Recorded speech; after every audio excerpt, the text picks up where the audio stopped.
So there is a parallel plate capacitor. Let's consider this is a parallel plate capacitor. Distance between the plates are 5 mm and it is connected to a battery. So some amount of charge is stored in it and they are adding some dielectric between the plates.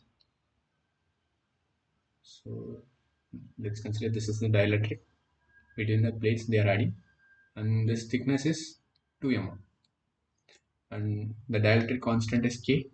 We need to find this dielectric constant, and one more thing is given, that is how the charge is changing. So initially charge is Q and the final charge becomes 25% more than the initial charge, which means Q plus 25% of Q, which is 1.25 Q. This is the final charge. So initial charge is Q and final charge is 1.25 Q. So let's do this problem by considering initial case and final case. So this is initial and this one is final. Initially, how do we write the capacitance? It is going to be epsilon naught A by D we will write. Instead of D, I am going to write 5. So don't ask do we need to write in meter and all, because here we will be comparing the capacitance. So whatever you need to write, that will get cancelled. If you write even in millimeter, that is going to get cancelled. You need not to write this in meters. So this is the initial capacitance and the initial voltage is V and initial charge is Q. And finally, let me draw that figure one more time. So we have the plates and this dielectric. This is 2 millimeter. So this is going to be 3 millimeter. Now this circuit this setup we can convert into a circuit by considering that there are two capacitors, C1 and C2. The top plate and the top surface of the dielectric will act like a capacitor, and the top surface and bottom plate will act like another capacitor. So that's what I have written. I have drawn C1 and C2. Now they are in series, and if we figure out this, then we will get the final capacitance. So if they are in series, we have to take the reciprocal and add. So 1 by Cf equal to 1 by C1 plus 1 by C2. That is, let's write the expressions. 1 by Cf is equal to 1 by C1. C1 in this case it is epsilon naught A by 3. There is no dielectric medium, so this is fine.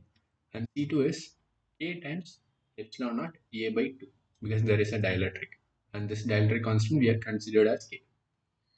Now, if we simplify this, we will get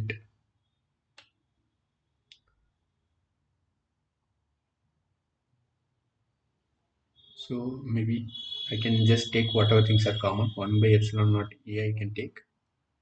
We left with 3K plus 2 by K.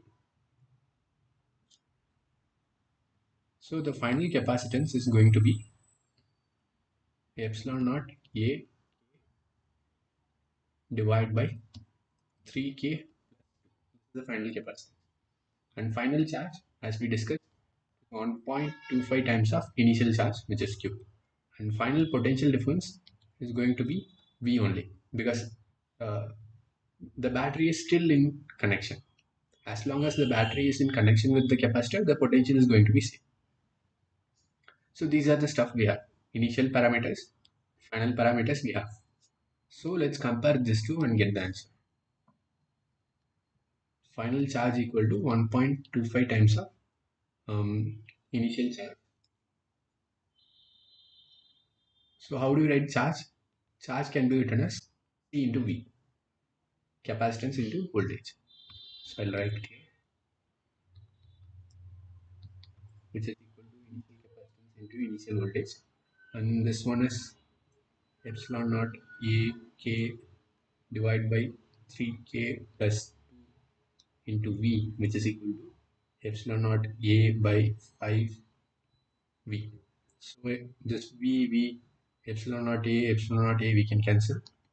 We left with K by 3K. Oh, sorry, I made a mistake. This 1.25 I left it. should be 1.25. Yeah, by 5. Because like the final charge is 1.25 times of initial charge. So this is final charge. This is initial charge. I have to multiply 1.25. Okay, now we'll do this 5k equal to 1.25 into 3k plus 2.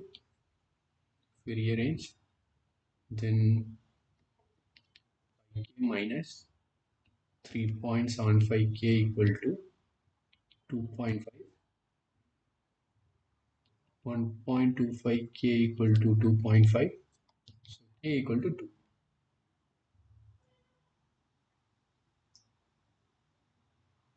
So the dielectric constant of the sheet is k, k which is equal to 2. Yeah, here the key idea is we are equating the charges by finding the capacitance.